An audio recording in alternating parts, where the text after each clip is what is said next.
Imagine करो एक लड़का है गोलू, जो बस अपनी नॉर्मल सी लाइफ जी रहा है। एक दिन उसकी लाइफ में एक लड़की आती है श्रेया, और दिक्कत यहीं से शुरू होती है। लड़की आते ही गोलू थोड़ा साइलेंट हो जाता है, फ़ोन पे रिप्लाई का वेट करना, लास्ट सीन चेक करना, और उसके दिमाग में सिर्फ एक ही थॉट चलता रहता है, यार शायद ये वही लड़की है। उसने अब तक श्रेया को ठीक से जाना भी नहीं है, पर दिमाग में सारा फ्यूचर पहले से ही प्लान कर लिया। ट्रिप्स पे जाना, फाइट्स, पैचअप, शादी कब करनी है, कैसे करनी है, सब कुछ। और बिना बोले वो लड़की अब इंसान नहीं रहती, एक आइडिया बन जाती है, परफेक्ट वर्जन, जो असल में एग्जिस्ट ही नहीं करती।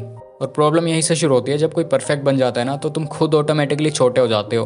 गोलू बात करते टाइम भी ऐसे बोलता है जैसे, हाँ यार मैं तो एवरेज ही हूँ, तुम तो काफ़ी बेटर हो, तुम्हारी जैसी लड़की बहुत कम मिलती है। और उसे लगता है ऐसे तारीफ करने से श्रेया इंप्रेस हो जाएगी, पर सामने से अट्रैक्शन धीरे धीरे मर रही होती है।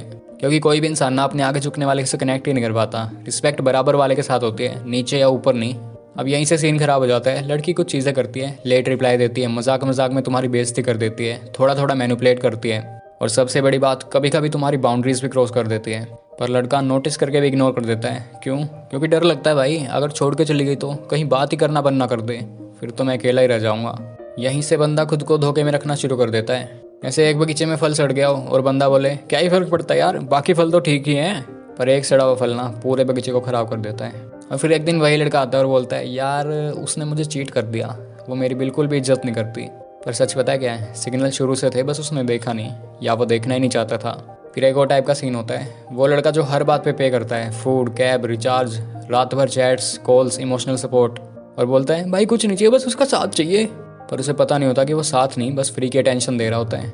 लड़की उसे अपना इमोशनल डस्टबिन की तरह यूज़ करती रहती है और अपनी सारी प्रॉब्लम उसी पे खाली कर देती है, पर उसका अट्रैक्शन कहीं और होता है। और जब तक लड़का ये बात रियलाइज़ करता है ना, तब तक सेल्फ रिस्पेक्ट पहले ही काफ़ी डैमेज हो चुकी होती है। इसके बाद कुछ लड़के एकदम एक्सट्रीम तक चले जाते हैं, सारी लड़कियाँ ऐसी होती हैं, ये इमोशंस रखना ही बेकार है, कोल्ड रहना पड़ेगा यार, सख्त लौंडा बनना पड़ेगा।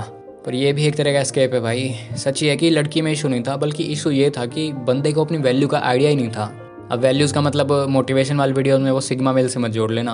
वैल्यू का मतलब सिंपल होता है कि तुम क्या एक्सेप्ट करते हो और क्या बिल्कुल भी एक्सेप्ट नहीं करते। कोई तुम्हारी बेइज्जती करे नहीं, कोई तुम्हें मैनिपुलेट करे नहीं, और आधा अधूरा प्यार ये तो बिल्कुल भी नहीं। अब ये सब गुस्सा करके नहीं, बल्कि शांत रह के डिसाइड करना होता है।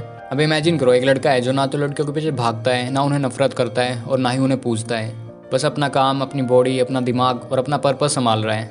और इसके बाद वो नोटिस करता है जब उसका गार्डन सेट हो जाएगा ना, तो तितलियाँ अपने आप आने लगती हैं। और तब वो किसी को अपने सर पे नहीं चढ़ाता, मतलब अपने से ऊपर नहीं रखता, बल्कि बराबर ट्रीट करता है, क्योंकि अब वो खुद एक स्टेबल जगह पे खड़ा है। ये कोई रेड पिल वाला ज्ञान नहीं है, और ना ही कोई टॉक्सिक बात। ये बस वो चीज़ है भाई जो शायद किसी ने सीधे बोल के नहीं समझाई होंगी अभी तक। अगर तुम्हें लगा हो कि यार ऐसा तो मेरे साथ भी हो चुका है, तो समझ जाना कि अब खुद को इम्प्रूव करने का टाइम आ गया है। अपना ध्यान रखो, मिलते हैं नेक्स्ट वीडियो में।